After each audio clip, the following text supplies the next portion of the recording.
कविता Hindi academy channel पर आपका स्वागत है। मैं आपके लिए मोस्ट इंपोर्टेंट क्वेश्चन लेके आई हूँ। क्वेश्चन स्टार्ट करते हैं। क्वेश्चन नंबर 1 है, कृष्ण गीतावली का रचयिता कौन है। सभी क्वेश्चन मोस्ट इंपोर्टेंट है आपके लिए। तो सूरदास है, नंददास है, तुलसीदास है या मीराबाई है। तो कृष्ण गीतावली जो है किसने लिखी थी। रचनाओं से संबंधित क्वेश्चन जरूर आते हैं, तो सही आंसर होगा तुलसीदास जी ने लिखी थी कृष्ण गीतावली।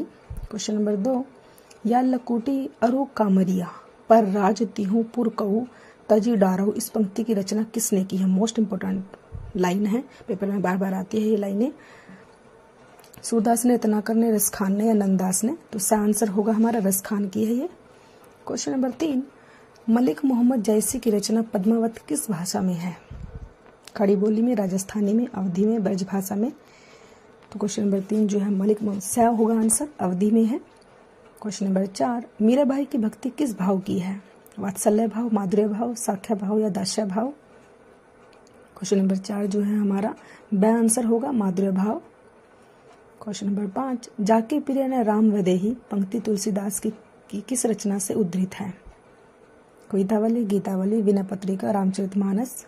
ये लाइनें जो है किसमें से ली गई है। तो क्वेश्चन नंबर 5 का जो है मोस्ट इंपोर्टेंट है ये लाइनें, तो सही होगा, विनय पत्रिका से ली गई है। क्वेश्चन नंबर 6, इनमें से किस कवि को ब्रज कोकिल कहा जाता है। सूरदास, श्रीधर पाठक, रसखान, सत्यनारायण कविरत्न। तो क्वेश्चन नंबर 6 में जो है ब्रज कोकिल जो है किसको कहा जाता है। मोस्ट इंपोर्टेंट क्वेश्चन, ब्रज कोकिल। तो द आंसर होगा सत्यनारायण कविरत्न। क्वेश्चन नंबर 7, संत साहित्य में सबसे अधिक पंडित कवि कौन है। रज्जब है, दरिया साहब है, सुंदरदास है, दादू दयाल है। द होगा, दादू दयाल। क्वेश्चन नंबर 8, दुल्हन गावहु मंगलाचार पद किसके द्वारा रचित है। क्वेश्चन नंबर 8 जो है ये पद जो है किसके द्वारा लिखा गया है। दुल्हन गावहु मंगलाचार ब होगा, कबीरदास जी ने लिखा है।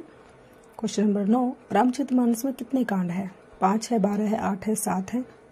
क्वेश्चन नंबर 9 का जो है द आंसर होगा 7 है।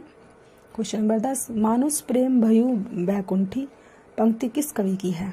तुलसीदास, मंजर, मलिक मोहम्मद जैसी, कुतुबन। तो क्वेश्चन नंबर 10 का जो है हमारा आंसर है ये लाइनें जो है सही होगा, मलिक मोहम्मद जैसी की है। क्वेश्चन नंबर 11, रीतिकाल को श्रृंगार काल की संज्ञा देने वाले विद्वान कौन है। रामचंद्र शुक्ल है, धीरेन्द्र वर्मा है, विश्वनाथ प्रसाद मिश्र है या मिश्र बंधु है। क्वेश्चन नंबर 11 जो है किसने रीतिकाल को श्रृंगार काल की संज्ञा दी है। सही आंसर होगा विश्वनाथ प्रसाद मिश्र। क्वेश्चन नंबर 12, कठिन काव्य का प्रेत किस कवि को कहा जाता है। Most important question, Keshav, Chintamani, Bodha या ठाकुर। तो क्वेश्चन नंबर 12 जो है पेपर में बार बार आता है, आंसर होगा केशवदास। क्वेश्चन नंबर 13, आगे ये कबीर जही तो कविताई नैतऊ राधिका कनाही सुमृण को बहानो है। ये पंक्तियां किस कवि की। मोस्ट इंपोर्टेंट पंक्तियां, मतीराम, भिखारीदास, रसलीन या बिहारी। ये क्वेश्चन नंबर 13 के जो है ये पंक्तियां जो है किसकी हैं, तो ब होगा। क्वेश्चन नंबर 14, इनमें से कौन सी रचना मतीराम की है। सुजानचरित, कवि प्रिय, ललित ललाम, जगत विनोद। सह होगा ललित ललाम। क्वेश्चन नंबर 15, मोहितो मोरे कवित बनावत के कवि कौन है। क्वेश्चन नंबर 15 जो है इस लाइन के जो है कवि कौन है। मोस्ट इंपोर्टेंट है ये लाइन है, तो द होगा, घनानंद। क्वेश्चन नंबर 16, सुजानचरित किसकी रचना है। घनानंद, ठाकुर, सूदन या बोधा। तो द होगा, सूदन की है। क्वेश्चन नंबर 17, कविकुल कल्पतरु किसकी रचना है। चिंतामणि, देव, केशव या मतीराम। तो क्वेश्चन नंबर 17 का जो है अ होगा, चिंतामणि की है। क्वेश्चन नंबर 18, रीतिमुक्त कवि कौन है। केशवदास, घनानंद, भिखारीदास, चिंतामणि। रीतिमुक्त बताना है हमें कौन है, तो ब होगा, घनानंद। क्वेश्चन नंबर 19, अमिय हलाल मद भय श्वेत श्याम रतनार जेत मृत झुकी झुकी पर जही चितवतिक बार। उपयुक्त दोहा किस कवि का है। मोस्ट इंपोर्टेंट है ये पेपर में बार बार आता है। क्वेश्चन नंबर 19 जो है किसकी है लाइनें। ये लाइनें जो है बतानी है हमें, ब होगा, रसलीन की है ये लाइनें। क्वेश्चन नंबर 20, भारतीय आर्य भाषा परिवार की भाषाओं का मूल स्रोत कौन सी भाषा है। हिंदी है, वैदिक संस्कृत है, मराठी है, लौकिक संस्कृत है। क्वेश्चन नंबर 20 है हमारा ब होगा, वैदिक संस्कृत। क्वेश्चन नंबर 21, तमिल, तेलुगु, कन्नड़ और मलयालम भाषाओं किस भाषा परिवार से संबंध रखती हैं। क्वेश्चन नंबर 21 जो है भारतीय आर्य भाषा, भारतीय यूरोप भाषा, द्रविड़ परिवार या आधुनिक भारतीय आर्य भाषा परिवार। तो क्वेश्चन नंबर 21 का जो है सही आंसर होगा द्रविड़ परिवार। क्वेश्चन नंबर 22, भाषा का मूल रूप कौन सा है? लिखित है, मौखिक है, मानक रूप है या साहित्यिक रूप है? तो ब होगा मौखिक रूप है। क्वेश्चन नंबर 23, खड़ी बोली हिंदी का साहित्यिक रूप किस शताब्दी में विकसित हुआ? 18वीं शताब्दी, 17वीं शताब्दी, 19वीं शताब्दी या 16वीं शताब्दी? क्वेश्चन नंबर 23 जो है सही आंसर होगा 19वीं शताब्दी। क्वेश्चन नंबर 24, हिंदी को भारतीय संविधान में संघ की राजभाषा के रूप में कब मान्यता मिली? 14 सितंबर 1949, 14 सितंबर 1948, 14 सितंबर 1953, 14 सितंबर 1950? क्वेश्चन नंबर 24, तो मान्यता कब मिली थी? आंसर होगा 14 सितंबर 1949 को। क्वेश्चन नंबर 25, आचार्य महावीर प्रसाद द्विवेदी ने किस पत्रिका के माध्यम से खड़ी बोली हिंदी को परिष्कृत और परिमार्जित करने में महत्वपूर्ण भूमिका निभाई है?